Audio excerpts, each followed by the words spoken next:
ఏంటి ఇంత డల్గొన్నావు? ఏం లేదురా. అమ్మ నాన్న గుర్తుకొస్తున్నారా? అవును.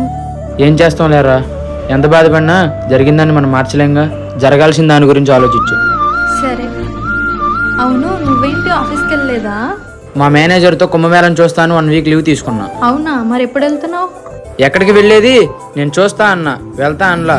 ఫోన్లో పెట్టుకుని యూట్యూబ్లో చూస్తా. ఎంతకు తెగించావురా? మరి మామూలుగా ఉండదు. నీకు కూడా చూడాలనుందా? వచ్చాయి. నాకొద్దులే స్వామి, నేను వెళ్తున్నా. రిజల్ట్స్ రేపేనా విడుదల?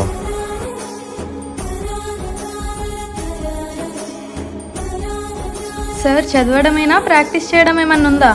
ప్రాక్టీస్ అయ్యాకే పేపర్ చదువుతా. మరి ఎప్పుడు ఎస్ఐ ఎగ్జామ్స్? ఇంకా ఎగ్జామ్కి టైం ఉంది. ఎలాగైనా జాబ్ కొట్రా, పెళ్లి చేసుకొని హ్యాపీగా సెటిల్ అవుదాం. ఆ మాట విన్నాక జీవితంలో ఫస్ట్ టైం భయపడ్డా.